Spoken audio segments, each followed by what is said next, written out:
Alex Koons, back at you, your host with the most. Man, we got another exciting one. This one we have with Chadwick Corcoran of Two Doughs. Chadwick has pizza running through his blood. He grew up in a pizza restaurant. His mom had a couple franchised numero uno pizzas in Agoura Hills. Dude's been slanging and banging pies since he was 5 years old. Coolest kid on the block. He left the game, sadly, to start a real estate career, but the dough and the sauce brought him back, just like it always does. Chadwick, now the owner of Two Doughs, started as a mobile pizza oven, brought it into a brick and mortar. That's where we caught up with him. It's beautiful, just like his pizzas.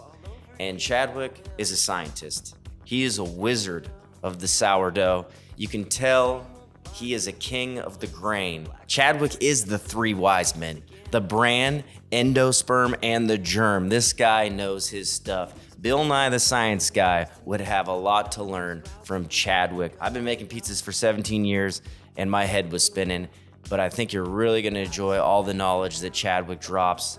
We had a great conversation. We talked everything from forgiveness, sourdough, growing up in a pizzeria, and marketing. I know you're gonna enjoy this one. Chadwick from Two Doughs, Agourians forever. Enjoy. Ladies and gentlemen, we got a special one. As always, I'm sitting here with Chadwick in the beautiful, my first time in Agoura Hills. Agoura Hills, welcome. At Two Doughs, baby. I got 15 questions for you. 15 bangers. 15 bangers. And out of those 15 will probably be another 15, and who knows how long we'll be here. Let's do it. I hope you got all day. I got all day up until like 11:30. Okay, perfect. All right, well, we're going to get into it.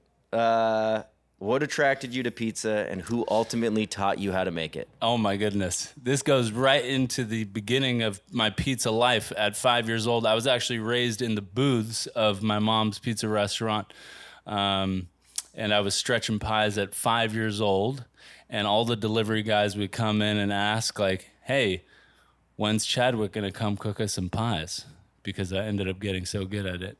Obviously had some jealous cooks back there, but At no, 5 years old, you were a fucking prodigy. Yeah, no, we were stretching out some New York style pies. Yeah, at 5, loved it. I was the cool kid at school, would show up with pizza on my lunch all the time, use it as a bit of a bartering system. Hell yeah. But yeah, pizza's been in my blood for 2 generations now. What restaurant was that? Numero uno. Numero uno. Yeah. My mom was one of the OGs. She owned the number 5 store, which was in Encino. Okay. Yeah. Did she have multiple units? Yeah. All right. Yeah. And then she no longer owns the numero unos. No, we actually built Two Doughs, the concept, out of the back of a numero uno. Wow. Yeah. We built it out of the back, and it was the hours after the hours, you know? It was an after-hours pizza spot. It was hours after the hours in terms of work, but we weren't slanging those pies until we bought our first mobile wood-burning oven. Okay. But, like, you were doing some R&D. All R&D. Behind the scenes. Yeah, he has to say that so there's no lawsuits. Yeah. Well, no, tons of R&D. Actually, Numero Uno was notorious for a lot of their own products kind of being shipped in, including dough and stuff like that. So for us, we hit the ground on all, down to every little ingredient, you know, which was really exciting because at that time we wanted to provide something that was like, whoa, and our own. Yeah. So being able to get it from the ground up was the most exciting aspect.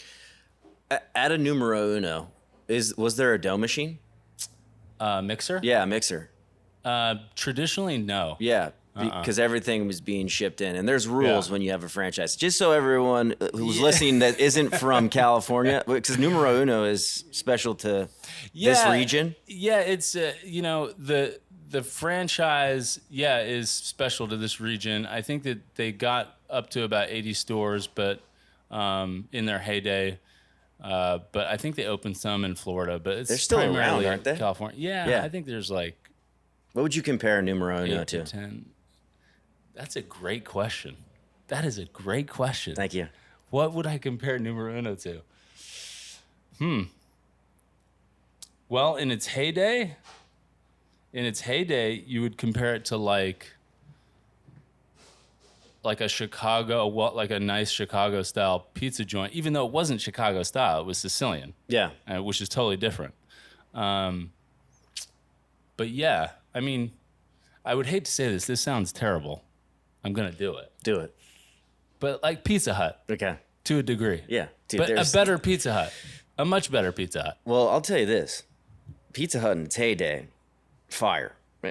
And there is a time and place for Pizza Hut and Domino's, and all those places are doing something right. Yeah. You know? No, for sure. So a better Pizza Hut. Sounds delicious. I can't say I've even had a numero uno. Yeah. Well, their Sicilian crust was fire. It's incredible. It's one our first dough. That's my first love of two doughs. Dough number one is an ode to my childhood dough of numero uno, the Sicilian style. When we hit the ground running on R&D, you know, that was very much the inspiration behind it. How do we create something with that kind of flavor profile? Yeah. You've been in the game for a minute, for a long time, in comparison to the renaissance that's gone on after 2020 in the pizza community here and around Los Angeles County. That's right. You've been slanging and banging pies since you were 5, but the inception of Two Doughs, 2016, right? Yep. And that is when you bought the pizza trailer? Yeah, we bought a mobile wood burning oven from Fire Within out in Colorado. And that was a journey in and of itself, and the big ticket item, if you will, to start Two Doughs, you know. And we hit the road with everything we developed. You know, it took like a good year and a half, 2 years. So from like mid 2014, 2015 through to mid 2016, we were still tinkering around with all kinds of recipes, all kinds of ingredients, toppings, you know, everything like that. But yeah. And then I'm going to take a sidetrack from the question I was even going to ask. Yeah. So you had been around pizza pretty much your whole life. Yeah. And off camera, we were talking about you came from a real estate background. Yeah. So did you go off and do real estate or other things and then just decide, you know what? I want to do fucking pizza. I want to come back to these roots. I want to, you know, this is what called you back? Honestly, what called me back was my mom and the franchise numero uno was kind of on its way out, if you will. Mm-hmm. And the big push, like the big inspiration behind it all was, 1, mom's retirement. 2, I want to get out of real estate and I want to come back to the restaurant world. Mm-hmm. But just a little backtrack on like story wise, I was delivering pizzas for my mom all the way up until before leaving for college. Making pies, delivering pies. Best job in the world. Yeah. Did the bartending thing in college, didn't leave the restaurant business for a couple years in San Luis Obispo. Came home during the Great Recession and finished college, thought I had to get a real boy job. Mm-hmm. So naturally I went into real estate. Hell yeah. $1 million listing, baby. Yeah, actually did really well with it. Found a niche in like distressed assets and built a big business for brokerage that they weren't doing at the time, acquiring distressed assets. Mm-hmm. But I just hated it. After, 5-6 years, I was just like, I'm out. Mom, we need to rebuild. This is the spot to do it. And now's the time. And that's what we did. I came back here and we started hitting the grind on building our own thing. And was that around 2014, 2015? Yeah. Were you still doing, do you still do real estate at all? No. I think during COVID, we were thinking we were going to wrap things up and maybe hit back into the real estate career because COVID wiped us out virtually completely. Yeah. But so that was like picking up some side biz, doing that while maintaining the dreams of the pizza. Yes. But yeah, no. Real estate is another love of mine. I mean, I love deals. I love business savvy kind of related things. I'm an entrepreneur. I'm really a pizzapreneur first. Yeah. I very much celebrate the people that have helped this business along the way, which are chefs and really talented cooks and people that I've met and have been so generous with their time. So, just because I've never talked to or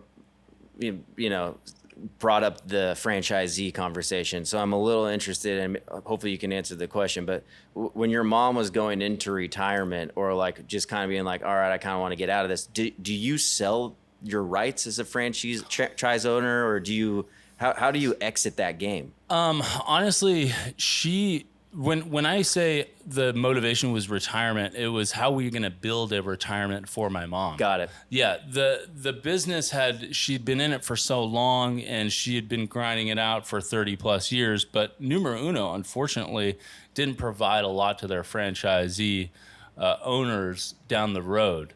But that's just some businesses, that's the way they go. Yeah. It's not, you could be a part of a corporate chain like Domino's that takes over, or a different corporate chain that just kind of shrinks and consolidates down to a few stores. But that's where her bet was, and that's where kind of what inspired going back into like, Mom, how are we going to rebuild? How are we going to get this, get your nest egg up and make this something that we're proud of? Yeah. Then when you started Two Doughs, with the truck, was the commissary at the Numero Uno? Yeah. Okay. Yeah. Obviously, the pizza that you were making, you make sourdough. I'll touch on that later, but that is probably much different than the pizza you were working with when you were 5 years old. Oh yeah. Sourdough. I'm imagining Numero Uno is probably all yeasted dough. Yeah, it was yeasted. It was shipped in. So it was very classic, like I guess what El Presidente would call the football style. Football pizza. Yeah. Football pizza. Yeah. And so it was fun to toss in the air, slap out, Yeah. Love doing it. Yeah. But yeah, sourdough, we started it right here. We had 9 different flours. In fact, the one that we went with was called the 9KA, just because there were so many iterations of different flours that we're using for starters and how they were growing, their smell. We were deep diving into bread techniques and all kinds of crazy stuff and what grains to use. We ended up simplifying and getting it down to an all-organic Type 85 from Central Milling that we love, that helps feed our starter because it's stone ground. But yeah. So what's that journey though? Like, because from somebody who I got into sourdough, but like it took me a while to get, like, that's not just something that like I was like, oh, I'll just make sourdough pizza. Like, how and how did you decide, and how did you even get into? Because there's a craft we're talking about. When you're talking about organic flours and you're talking about Central Milling and T85, you're not working with All Trumps, and no hate on All Trumps, but it's a very user friendly flour. Totally. When you're using bread flours and sourdough, you're signing up for a pain in the ass. Totally. So how and why that journey or that decision, or how did you get there? What's funny is my mom had eaten a sourdough pizza years ago at this spot called Wildcraft, and before that I had worked with a guy named Clark Staub up at Full Life Flatbread in Los Alamos. He was really generous with his time, and he actually came down. I went up, worked a couple catering events, worked dough with him and staged, and he really kind of invited that world of sourdough and how to deal with it. But the journey was crazy. I mean, I was going home with like 9 different quart containers and feeding them and watching them. I think my sister thought I was absolutely nuts. Yeah, you probably were. I mean, anyone who deals with sourdough starter, I think you have to be a little nuts. Yeah, I mean, I could say that comfortably. We got to a place where we can manage all the variables in sourdough probably just a couple years ago. I mean, sourdough is such a nuanced and living thing that you have to like massage and know your mom, feed it on schedule, temperature, time, fluctuations and all kinds of different things. It's very nuanced. It's a living thing. Yeah. Yeah. And I think to get to what you're talking about, it's maybe sourdough isn't that crazy of a thing once you've gone through the abuse. You know what I mean? Like you've taken fucking 9 cultured pieces of dough home, watched it grow the way it grows, and over a certain amount of years, you've dialed in how to take care of your sourdough. But it took maybe somebody throwing away your starter or fucking overfeeding or the heat killing it that you know your starter. Oh, 100%. Are you kidding me? Yeah. I mean, even to this day, if it gets too hot in here, we're screwed. Yeah. If our mom is over fermented because it's on a 12-hour feeding schedule. I mean, every day you wake up, you're like, I wonder what mom's going to look like. Dude, okay, also, too, you call the sourdough like your mom. Oh, yeah, that's the best part about it. I love it. Yeah. I love it. Because it's like, it is mother dough. The best part is when I call my mom and she's like, I'm like, listen, we need our second feeding right now, Mom. You got to go feed the mom. Go feed the mom. So, yes, okay. So you're feeding it twice a day? Yeah. It's on a 12-hour feeding schedule.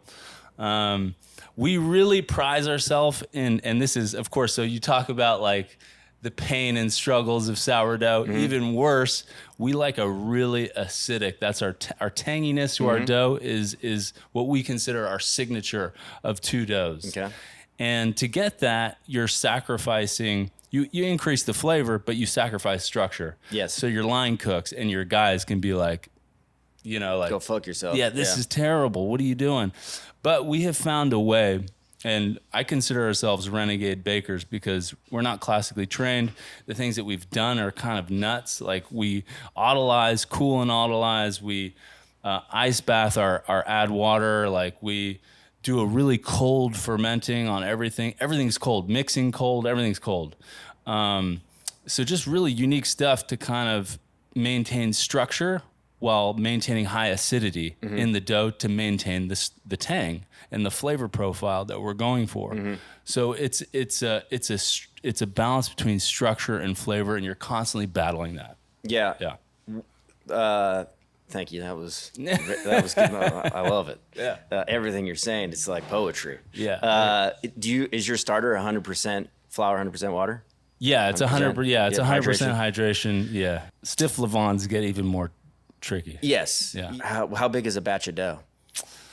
Well, 60 quarts. What it was? Yeah, we have a 60 quart mixer, which typically makes. All of our recipes are down to the gram. So how long are you mixing it for? We mix it twice. We build an autolyze first that rests for 4 hours in the morning. Oh shit. Yeah, and then with the sourdough starter in. No. Okay. So you let it for 4 hours. Yeah. Not at least, and then we'll do another mix for probably like a couple of minutes on level 1. We have a little like bassonage, a little add water that kind of incorporates the salt and everything. And that'll take probably about 2 minutes on level 1, and then like anywhere between like 6 and 10, really depending on like we keep everything cold. So if bowl friction is starting to heat it up or where the gluten's at, this is kind of the nuanced stuff of sourdough. It's not plug and chug where you're using commercial yeast. Yeah. You can see the changes. Like there's this thing that happens in our mixer. It starts slapping the back of the mixer and peeling off the arm. And that's when we know gluten formation is really like tits. That's where it should be. Yeah. If it's not doing that, we've got to wait that extra minute until it gets to that point. So it's we learn, I think that's the thing with pizza and bread. It's never finite.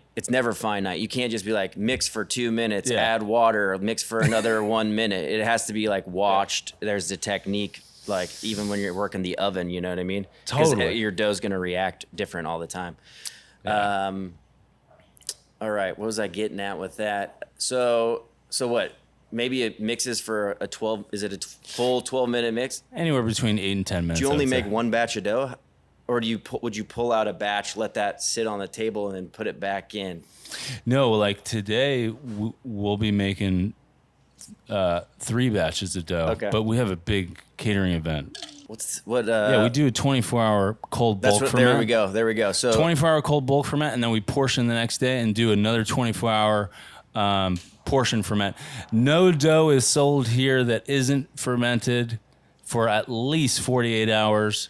It can extend, but again, we have a high acid dough, so you're it gonna can want to extend. use it within 2 days, right? Yeah, we can go up to 72. We can go up to 72 hours, no problem. Day 4 it might get a little challenging. Day 4 it starts turning back into starter. Yeah, but no, not really. I'm telling you, the flavor is amazing. It's you're struggling with it on the line. Yeah. Yeah. Yeah, the structure. Yeah, structure. Yeah, it's just hard to work with, but Yeah. you gotta sacrifice for the flav. That's right. You That's always right. got to sacrifice for the flavor. All right. Since we're on the sourdough stuff, what is the hardest part about working with sourdough? Honestly, it's temperature. So as the temperature fluctuates, I mean, we can control our temperature in here up to a degree, but electric bills are high. So you're like, are we trying to keep this place at 70, 75 degrees all the way through the night? Yeah. So it's that, and then it's knowing your starter so well that you can, reseed your ratios to the point where you can balance the acid out a little bit. Yeah. For like more layman's term, it's like, a 1-to-1-to-1 ratio of like flour, mom, water versus a 1-to-2-to-2 ratio. If you do the 1-to-2-to-2 where it's mom 1, 2 parts flour, 2 parts water, it reduces your acid amount in your mom. During really gnarly weather changes, you gotta it's over fermented, and we're not trying to feed it 3 and 4 times a day. Yeah. So, just to confirm what we're talking about here, you're talking about the sourdough starter is equal weights, what you're feeding it, water and flour. No, that's what we call our seeding ratio. Okay. Our seeding ratio is, and the bread bakers do it totally differently all the time. A lot of pizza guys will go like 1-to-10-to-10, leave it overnight. Yeah. Ours is higher. Ours is higher, but we adjust that with temperature. Got it. Like if it's over fermented, we'll adjust our seeding ratio. And are you leaving your starter at room temperature? Oh, always. Okay, always. Yeah. Well, that's going to be at the acidity, right? It's right here. Yeah. Oh, where is it? Where is she? Underneath the bar. Don't tell anybody. All right. Yeah. Do you have backup starters? Yeah, I've got one at home that's chilling for sure. Yeah. Well, that's good. Has anyone ever thrown your starter away?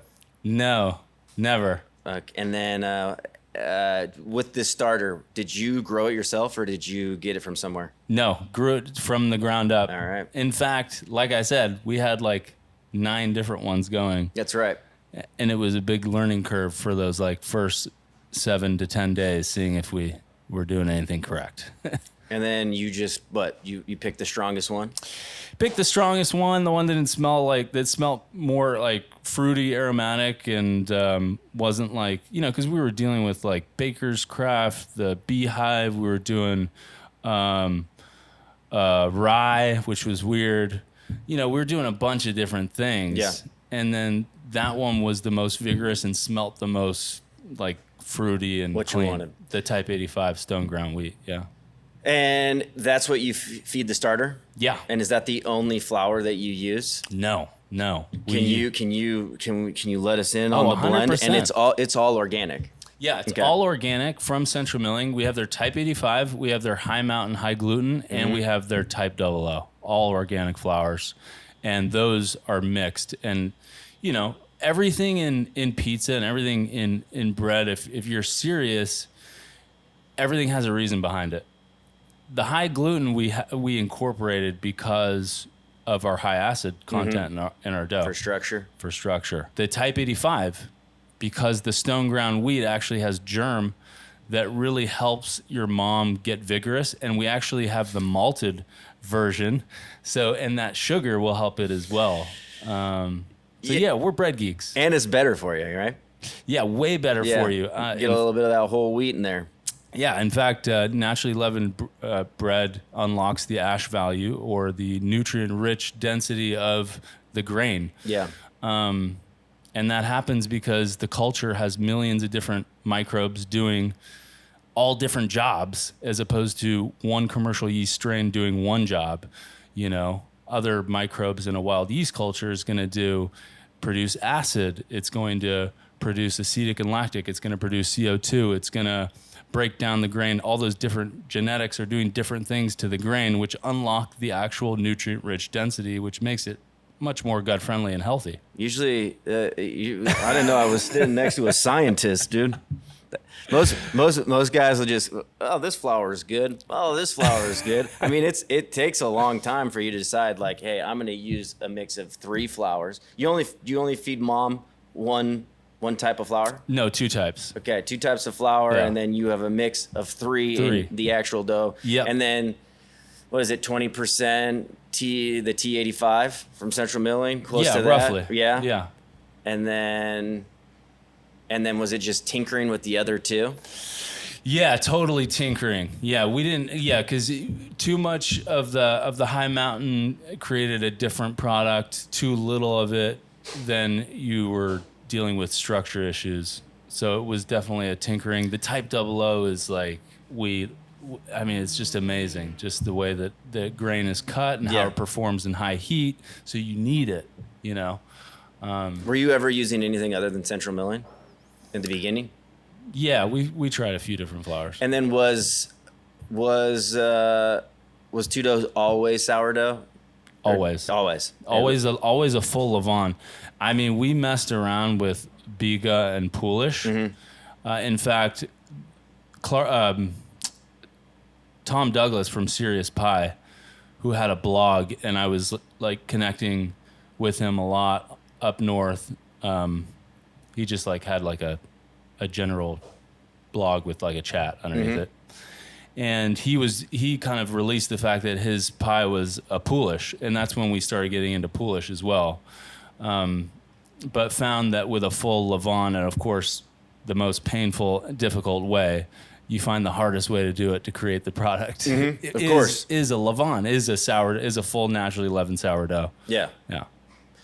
Were you using a Poolish and sourdough? No, Okay. never. All right. We messed with it, but landed on the most difficult one. Yeah, of course. Yeah. It's masochistic. Exactly. Pain for pleasure. I feel like some of this industry, just people are, Oh yeah, you real. did. Oh my God, are you kidding me? To be in this industry, you must love pain. The struggle is real. There is no easy day. An easy day is when, there's just a little bit of pain. Yeah. I can feel that. But I can also say I'm very hopeful that we can create something that is less painful, but with full of passion. Well said. Yeah. Was the brick and mortar always a goal? 100%. Because the truck was around from 2016 to, and this opened up in 2022. Yeah. So it was always the intention. Brick and mortar. Yeah. Well, and that's what, in 2018, we were touching on this. In 2018, we signed our first contract to a residency in a beer and wine garden where we paid a gross net rent, basically, based off of our sales. Mm-hmm. And we were built into it, and it was like, functioned like a brick and mortar. I mean, we had pizzas, we had a full app menu, we had salads. So that was our first taste in brick and mortar style, but we shipped all the food into it. And then when COVID hit, it was brutal because they shut us down 3 different times, and then LA County drew a line in the sand with whether or not you were a bar or a restaurant. And even beer and wine gardens that didn't have a built-in restaurant license were considered a bar. And that cut us out completely, which was tough. Yeah. But yeah, I digress. But ultimately, brick and mortar was always the goal. It was about getting something we created out on the road, and then catering took off. And that catering was just is an incredible aspect of the business that can help you get to your next level. And you continue to cater, correct? Yes, we continue to cater. In fact, we would love to do more catering. It's just a function of resources. So you don't have a separate team or people that are on call for catering, do you? You just use the same team here? We do use the same team here, but we also have a couple additional guys that are on call because you can't unless you're, which we actually got up to that point where we were like a 4-day a week, 3 different crews going out. You can have more full-time, like guys with full-time jobs. How often is that truck blazing up? Now it's blazing up every week. Okay. Yeah. Like once a week? Yeah. That's pretty. Once to twice a week. Okay. Yeah. And are you going out on those? Yeah. Okay. That's kind of still my baby as well as, yeah, I mean, we do both. It's a grind. Yeah. I think that's why we've shrunken some of the catering stuff is just because it's really hard to perform well on both of them. Are you cooking from raw out there? Oh, yeah. Yeah. Yeah. You're stretching it all and throwing it out and and you're doing all private events. Yeah. You're not doing pop-ups or anything. No, we've fortunately don't have to do the pop-ups anymore. Yeah. However, we love like a collab here and there would be a lot of fun. Yeah. But yeah, no, pop-ups we did as a means to get our name out. And have anchors in high volume, high traffic places. Yeah. And, we had those when we were building and starting. But now that our name is big enough and we're, don't necessarily have to have those. They're not the biggest profit drivers either. No, and it's never guaranteed, obviously. Exactly. It's not having the guarantee, and then you bringing your truck out there. And let's see here. Well, I thought of a question while we were talking. I try not to do that. 2 doughs. 2 doughs. So, I think I get it. You have 2 different doughs, correct? That's right. Are they 2 different recipes? And I think we're talking about a square and a round. 100% different recipes. One's a yeasted dough. Oh shit! Yes, we are doing yeast. Yes, we are doing yeast. We don't hate on yeast. One's a yeasted dough. We use fresh yeast. The technique is totally different. A 24-hour cold ferment. It's a focaccia style stretch throughout the day, twice stretched. We par bake it off. Mm-hmm. It's and we actually use the high gluten flour. Perfect. Yeah. So we use different flour, different process, different recipe. That one's much more rich. I mean, we incorporate like oil and some sugar. It's a very classic, what I envision the grandmas that moved over from Sicily originally made, in New York for their families. All right. Yeah. Are you Italian? Not Italian. Nice. nice. But you really painted a picture there. Yeah. I liked it. Yeah. The squares, so they're fermenting for 24 hours. Yeah. So they do a portion ferment. Portion ferment. Then do you stretch them out, or you stretch them throughout the day and let them sit for 24 hours before you par bake them? No, throughout the day. So we portion, we do a bit of a bench rest, then they cold ferment, then they get panned, then they get stretched twice throughout the day for like 8 hours, and then par bake. Okay. Yeah.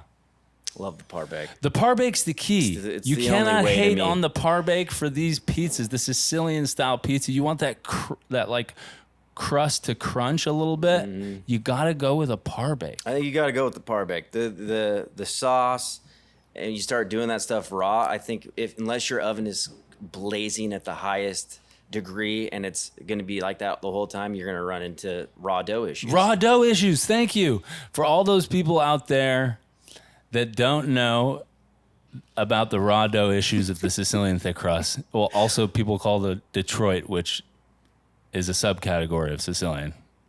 Well, different pan, but I mean, are you using Lloyd pans? Yeah. Yeah. And is it a 16 or 18 inch? It's the 17 by 12 or 14 by 10. Yeah, 14 by 10. Okay, for your squares. Yeah. Yeah. Why you get some flack for par baking? People giving you shit? Nah, I just think that people are like, oh, you par bake. There's always this word traditional that gets thrown around. Yeah, they're throwing around. Yeah. You want a nice little crispy crumb. You want your freaka to look nice. Frico. That's your wall of cheese to all the lames out there. Yeah, but if you want the bread to have a little bit of crisp with some fluff, you got a par bake. I 100% think that you're gonna get a better product every time with the par bake. Even like putting that in the fridge. You know, John Arena's telling you to just freeze that fucker. No kidding. Yeah, you never heard that? God bless. If you freeze it, you get like an airier and crisper dough. That's amazing. Yeah, you know who John Arena is? From Metro Pizza in Las Vegas. Yeah. He's one of the dough yogis. He's one of the yogis, OGs Yeah. for sure. We actually ate there at Pizza Expo in 2018. Did you go to Pizza Expo this year? Did not go this year, but been every other year. You like it? Minus 2020, of course. Love Pizza Expo. Yeah? Yeah. Rubbed a lot of cool shoulders. That's where I met Chris Bianco, who's, man, the guy's the nicest guy ever. I know, he's just like, I have like 3 friends that brag about like him just giving his phone number away. And I'm like, I think, considering that all 3 of you have his phone number, I think he might do it for everyone. Yeah. But they're like, no, dude, he texts me back. I was like, well, where's the fucking dude get time to text you back? He's like, no, man. He's like talking about eating a sandwich. And It's a good question. yeah, he seems like such a he seems like one of the coolest guys ever. He's like, Anthony Bourdain, I think, is like one of the most like, just seems like the coolest guy ever. And Chris Bianco kind of has that same vibe. Just like, Totally. I'm just like, I don't give a shit. I'm fucking. Yeah. No, 100%. Daniel Uditi's awesome too. The guys at like Slow Rise Pizza, Noel, really cool dudes. Noel's a wild guy. Yeah. Yeah. But no, I mean, everybody in this industry, you go to Pizza Expo because you get to hang out with the dudes. Yeah. The dudes in the industry. Yeah. You know? Yeah. And you get to check out new equipment. You get to check out, people, what they're doing. So yeah, we loved it. Yeah. Yeah. Why didn't you go this year? Honestly, because of this brick and mortar. Oh, that's right. Yeah. It was right around your opening. Yeah. Yeah. And we did Los Angeles Pizza Expo. The Pizza City Fest? Pizza City Fest. How did that go? How was that? By the way, Steve Dolinsky, shout out. Dude's the man. There he is. That's the The camera man. look. Yeah, Steve Dolinsky. Yeah. Yeah, man, it was amazing. Really, really cool. It was so well done. Professional. I mean, we hope to be there every single year. That's what everyone said. Yeah. I didn't get to go. I think it was my wife's birthday weekend, but it looked like, you never know. I think that those things could be like a disaster, especially it being the first time. Yeah. And it was just butter, the whole thing. Butter. Yeah. Smooth. I mean, the support, like the teams of people, everything that was built out, the time frames, like parking, it was perfect. And cooking was easy. There was no problem with the oven or anything, because you never know what you're going to get in an event like that. You didn't take the truck. You were cooking in a Pizza Master? Pizza Masters. Nice. Like lined up for days. How many dough balls did you bring? Well, we did our Sicilian. Oh, shit. Yeah. It was so we had like 100 and plus. I mean, it was a ton of dough. Yeah. Yeah. Yeah. You had over 100 Sicilians? Yeah. God damn, my dude. Dude. How many fucking pans do you have? It's like $100,000 in Lloyd pans. I know, dude. No, we don't have $100,000 in Lloyd pants. At least not in this building. Yeah. No, we lock them up. I'm kidding. No, but yeah, we brought a ton and just sheet trade a lot of them. Yeah. And then we're like flipping pans back and forth. It was crazy. Yeah. But it was a lot of fun, man. And we hope to be back. We hope to get maybe both doughs next time. Yeah, just like really make it hard on yourself. Yeah. That sounds really fun. Yeah. Yeah.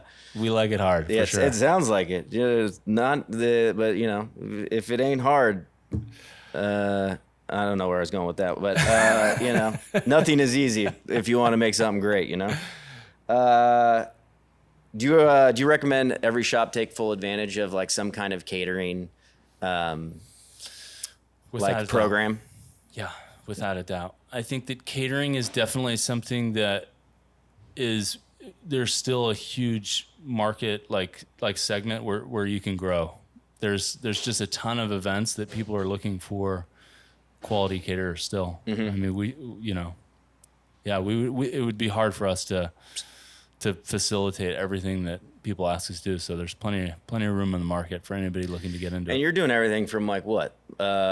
Weddings to festivals still? No festivals. No festivals? I mean, if we were invited to like big name festivals, that would be we'd be honored to be a part of something cool like that. But we try to keep it at weddings, events. We even do baby showers and smaller stuff. Yeah. Because it's easier. Teams are really successful doing it. Mm-hmm. And we can knock those out. Yeah. So, yeah. Let's get into the really hard stuff here. The nitty gritty. Tips for marketing. Ooh. How are you marketing? What's the secret here? Bro, I grew up in a time where Instagram wasn't really, I think that my college years, Facebook came out. So I'm still a little behind the curve. Are you running your own Instagram? I'm running my own Instagram, okay. But nothing to the degree and the artistic beauty of Hot Tongue. Thank you. I know. No. But yeah, no, we're doing it. Marketing is an interesting thing. I was really fortunate at the beginning and really focused on website, web development, and SEO. Because we needed to create a funnel of getting catering jobs. And how to do that was through technology for me. I had to. And one of my original partners who I bought out, who I loved to death, he owned like a web development part. He was a part owner of it. So it was just a symbiotic relationship there on marketing and developing. And then it's about leveraging your relationships. Like I said before, we had anchors at breweries in high traffic areas that really helped us generate traffic about catering. Like we do catering. Mm-hmm. And then beyond that, there was obviously Instagram. We would hit up a lot of different venues like wineries and things like that. It's really about leveraging relationships too. I mean, I'm really fortunate to know a couple of people in the catering world that really helped us too. But yeah, marketing's an animal that you've got to get on, and we went the route of technology, and it worked out great. Well, I think that's probably the best route. You're talking about sales funnels and SEO, and that's like stuff that a lot of pizza owners aren't really thinking about or talking about, and sometimes it's hard to understand. Yeah. Even just the conversation we had about Toast Pro before these cameras turned on about how it keeps people on your actual website, which helps your SEO. Totally. Yeah. It's about, in terms of like business and how you have to think about it is, if you want to start a catering company, how are you going to get leads? And the biggest thing that's going to drive your business is generating leads and then cultivating those leads and going after them. With a little bit of a real estate background, that was helpful. Yeah. So building a funnel from your website where people were sending you emails saying, "Hey, I'm really interested in this party that I want to have." Then you needed to basically facilitate those leads, create contracts and quotes and a system that kind of nurtured those leads, and then it just grows over time. Yeah. Great information. Do you think that that Instagram really has pull to bring customers in a digital way? Like, is that something? Like, I think we put a lot of weight on Instagram. Yeah. At least you hear that from people. But I feel like, and thank you for the kind words, I just think that like the amount of time maybe I put in personally, I could go off the grid for a week and I'm not going to see any fluctuations in sales. You know what I'm saying? So it's like, and yeah. I know restaurants in Los Angeles that don't even have an Instagram and like they're doing fine. Sure. So, I mean, do you feel like it's a nice thing to have? Would you pay somebody else to do it? Social media is definitely a beast. Yeah. But when I think a lot of the stuff you mentioned is almost and definitely more important. I think there's day to day for sure in a business that you need to generate business from. You need to market directly to generate business from. I think that Instagram, and again, this is generation gap, but Instagram is over time to build brand equity. I think that people get your name out there because of your creative content or your pizza. I know that like pizza guys have followed us for so long because of Instagram, not necessarily because they've come out to our spot or anything like that. So really it's about that brand over time recognition. Yes. And that's where social media has been great. Are you getting direct jobs from it? Maybe. I mean, we've gotten DMs for jobs all the time. Yeah.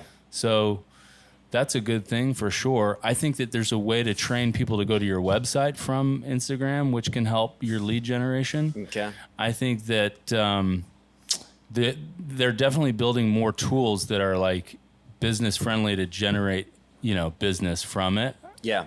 But and an easier way to track that too. Yeah, without a doubt. So, but over time, I think it's a brand equity thing. Yeah. Agreed. Yeah. What is the best way, especially having a catering side of the business, what is the best way of staying consistent in product and in service? The best way is, I think that my two motivations in this business are the people here, our team here, our employees, and our customers. And I think that what drives me every single day is how am I going to serve them well? And if you want consistency, you have to really serve your employees well and your product well and have good systems that people are learning from without learning and have just a dedicated passion of oversight and service to those two different arenas, the customers and your employees. And I think that that's what generates consistency no matter what, whether that's in catering or in the restaurant. I think, that's what generates it. Yeah. Yeah. Agreed. That's a full-on masterclass in 60 seconds right there. What makes a perfect pizza to you? Ooh, that is a tough question. A perfect pizza. Unachievable. The cheesest crust. No, I don't know. You don't know. It's a subjective question, so it's just what is a perfect pizza to you? I think that you're coming from like Los Angelians. We're like Angelinos. There it is. Los Angelinos. We're Los Angelans. It's Los Angelans, baby. No, we're coming from like renegade pizzolos over here. We don't have DOP and VPN and certifications, and you got to stay in this box. We've got like no box, no rules. What makes the perfect pizza? Guess what? I created it. Check it out. You know what I'm saying? Like, and each pizzapreneur is saying the same thing. Like, I created it and check it out. Like, we love what we do. It's got our stamp on it. It's got our name on it. This is, it's got our struggles written into it. Like, check us out, Yeah. So. And that, ladies and gentlemen, is a soundbite. That was wonderful and explained. I used to ask, like, what is an authentic LA slice? Yeah. And it's just, I think that you just nailed it with, like, it's the slice that I'm making. You know what I mean? Like, it's the pizza with no rules. You're not trying to do anything other than yourself. Yeah, without a doubt. And I think that that's what makes a Los Angeles pizza. So it could be different things, which is kind of dope. You're thinking like, yeah, if it's got your unique stamp on it because you've got no rules and you're a renegade pizzaiolo that's just creating something awesome. There you go. Do you remember the show Renegade? No. Are you that old? How old are you? I'm 38. I'm 38 too. The Dang. show Renegade on Fox, he like drove around on a motorcycle. It was like Renegade. Do you remember Hercules? Hercules, yeah. And Xena? Yeah, It was like in that same kind of time era. Oh, that's amazing. But you're saying Renegade. Yeah, I just think this me. guy Renegade just like flipping a pizza, just fucking on a Harley, like, fuck you. That reminds me of the arcade days. Well, I'm telling you, just look up Renegade. It was a sick show. Any advice you can give on hiring or retaining great team members? Again, I think that touching on like how do you serve your employees well, I mean, I've learned through my own personal difficulties, how do I serve people well? How do I, how do I not be a boss, but be of service to them, to their goals, to why they're here, if it's a stopping place or a destination? How do we serve that well? And there's really no rhyme or reason. We're in a different time. I mean, the struggles are real with employee retention, and in our industry, I think we lost a ton of people that never came back from COVID. So yeah, really, it's service based on two sides: the customers and your team. Yeah, it's good to look at it that way. The two sides of things. Yeah, another beautiful answer. All right. What is something you can share, a hard moment, a struggle that you really learned from that helped you in your career? Oh, man. Dude, this has been, I mean, people, I think, call it a labor of love because you are in such a struggle at times that there's no other, condition that would keep you going unless this total naive, unintended huge amount of love that you're like, dude, I'm an idiot. I don't know what I'm doing. And I'm just going to keep going through all this mess. And through that mess, it works on you. It can destroy you. It can, mentally rip at you. You can go the route of booze, drugs. You can do a lot, and I think that getting through those challenges to stability is probably my song, definitely coming out to a place where I'm stronger. Like, what doesn't kill you makes you strong. I know it's a cliche. What doesn't kill you makes you stronger. This song fucking slaps. But yeah, for real, that's kind of, you gotta swim and keep swimming until you find land and you can walk. And when you're on that solid ground, it's because you've fought and done well enough that you're stable. And I mean, I'm a God-fearing guy, so for me, it's all God, Yeah. 100%. Yeah. But that's me. Yeah. And then, and to have gone through those struggles too, you make that landfall, and when you get knocked down, it's much easier to keep going, right? Exactly. Because like you said, or we were saying earlier, there's always going to be a struggle in the day. Yeah. It's just how you react to it, right? That's exactly right. It's how you react to it, for sure. I mean, that's kind of what I took from your answer. I mean, you're gonna keep swimming. And what happens if you stop swimming? Yeah, you drown, right? Yeah, that's it. Man, just beautiful answers coming. I'm learning. I'm learning so much. All right. What do you think the startup money for both of your concepts are? Well, I know the startup money for a good estimate. You don't have to give us exactly what you spent. The startup money for Tudo's originally was $80,000. Okay. Originally. Getting the trailer, the business, website, licensing. I think it was anywhere between $80,000 to $100,000. Okay. But a brick and mortar is a different animal. Yes. You've got to really be confident in what you're doing, because you got to take on debt. You've got to leverage any sort of assets you have. You've got to sign personal guarantees. Yep. So, once you're into the brick and mortar, you're all in. Mm-hmm. And that you've got to be capitalized too. So, you're going to probably want at minimum of $500,000. 500,000. Yeah. I agree. At minimum. Yeah. And then how much, what was the square footage of this? This is 1,100 square feet. Yeah. Yeah. Okay. So it'd almost be nice to just have $1 million, right? It would be really nice to just have $1 billion. You could do it for $500,000, but If you have a billion, Yeah, you'll be fine. You can open up a couple of them. You'll probably be fine. I forgot to mention when we were talking about struggle and the question before this. I wanted to touch on it because I kind of wanted to hear this story before I take up more of your time. But I don't want to forget this one. Your truck got stolen at the beginning of the year.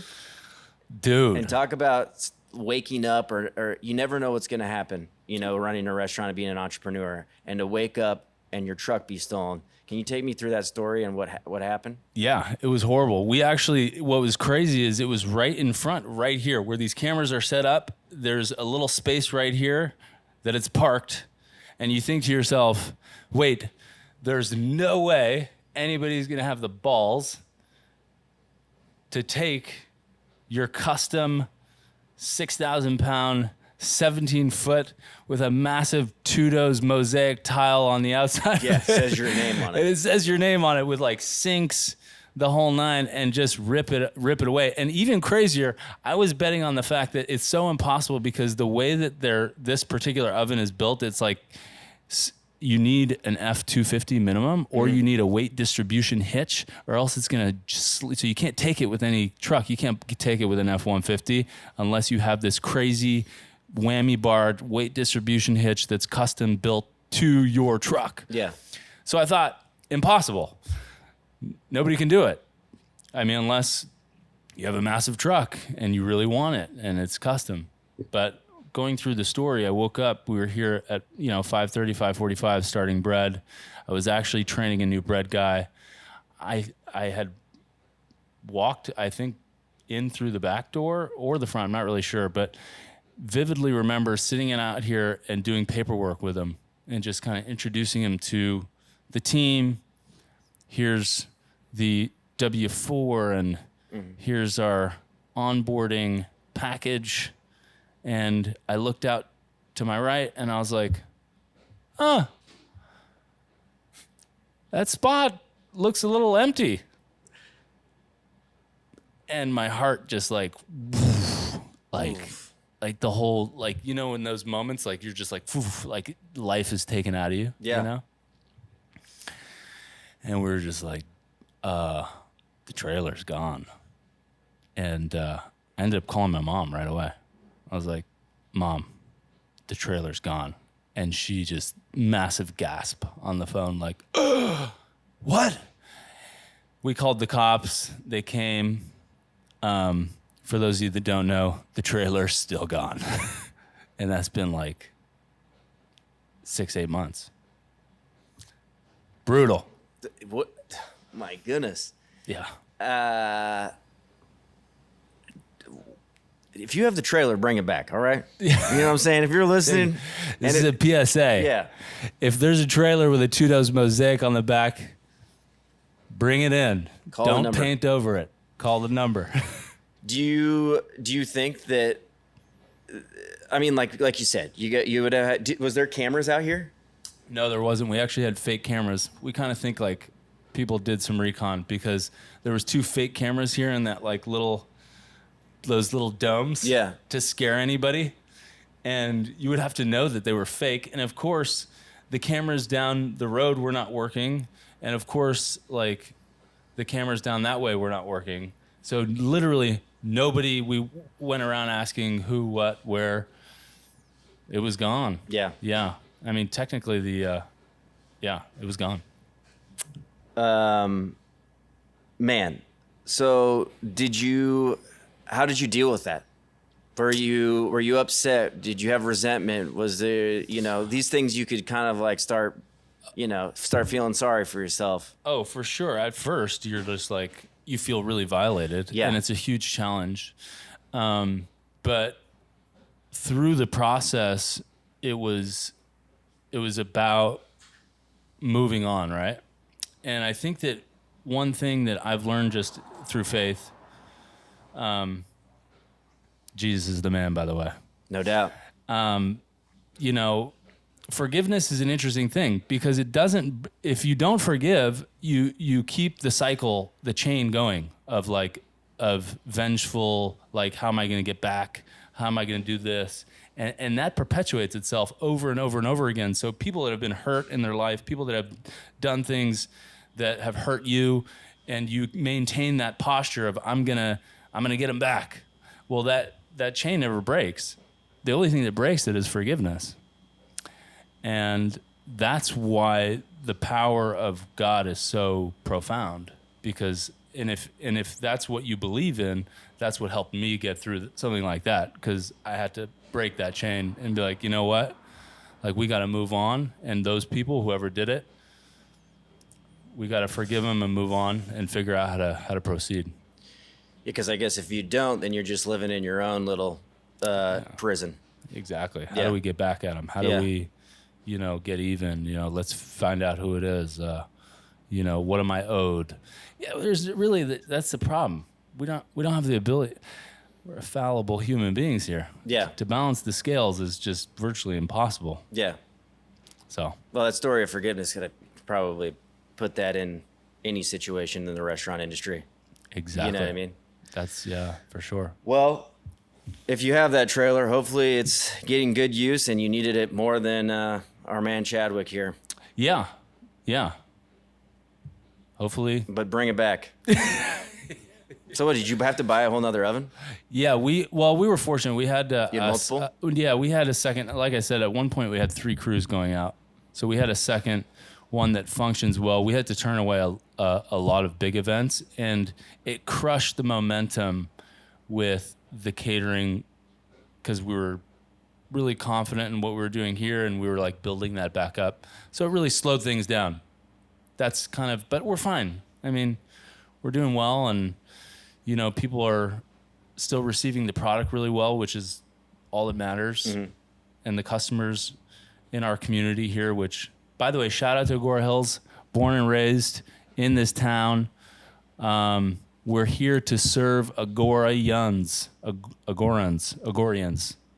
Anyway, that was a Ron Burgundy moment. Angelins. Shout out to Agoura Hills, dude. No, but yeah, community is the most important too. This is where we kind of grew up and raised. So, I mean, and that product kept on going out good. People were receiving us well. Still a part of the community. There's a lot of good things to look to. There's a lot of, things to be grateful for here in this space. You mentioned bread. Is that a different recipe than your sourdough? No, okay. No. This guy is a full-blown psychopath. No. What's funny, our focaccia we make in-house is actually an 85% hydration focaccia that we make, that we want to expand into different things, but we currently use it as our garlic breads. Is somebody getting here at 6 a.m. every morning? Yeah. It was me, but I mean, shout out to our guys. We've got a guy that's awesome. He's coming in, and he's just the man. Are you making your own pasta?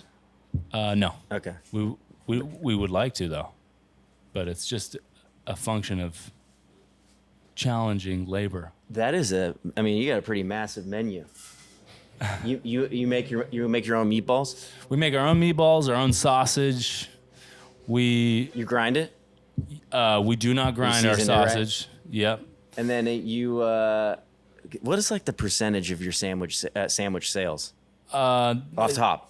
They're like 6 to 8%. Okay. So is it a labor of love? I always talk about this with people who do sandwiches, because they're kind of a pain in the ass. And if you really want to do it right, you're making your own bread.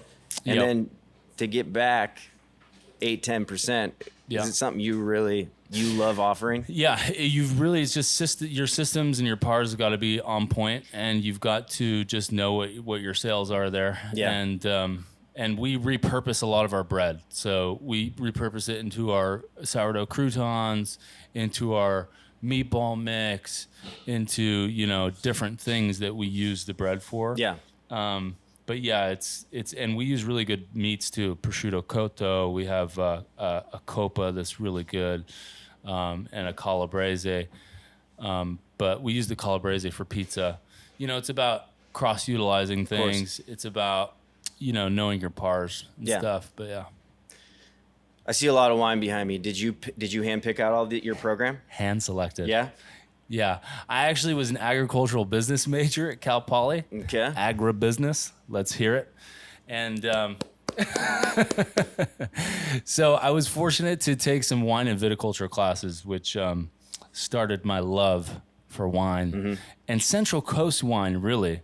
I think it's just some of the most fantastic wine in California next to Central Coast. Love it. Yeah.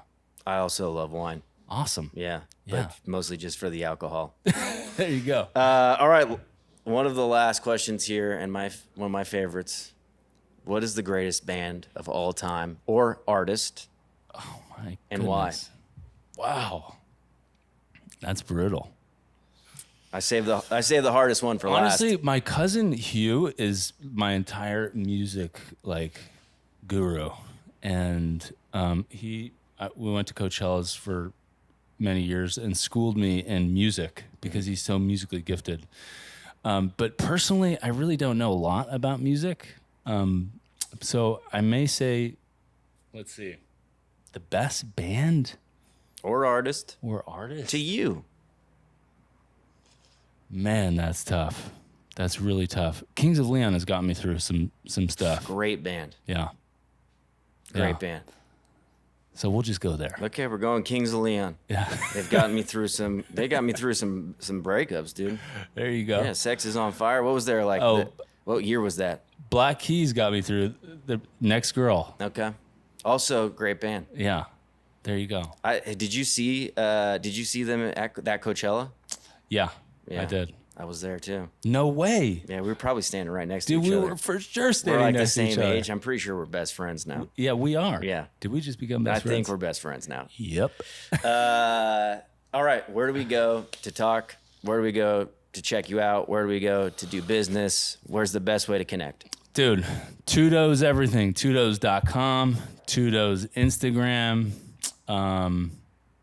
just at Tudos. You know, you can hit us up here at 818-707-2121. But again, We unplugged the phone. yeah, we actually unplugged the phone for this. It was ringing off the hook. Don't worry, that's the only time that's ever happened. I promise you, Agourians, it's never going to happen again. Agourians, I like that. It sounds like some Game of Thrones shit. Agourians, unite! Chadwick, dude, thank you for your time. This was awesome. Alex, I learned thank a you, lot. bro. I'm a huge fan of you, huge fan of what you're doing, and couldn't be more grateful that you came and did this, honestly. Thank you so much. Thanks for having us, man. Yeah. Agourians forever! All right.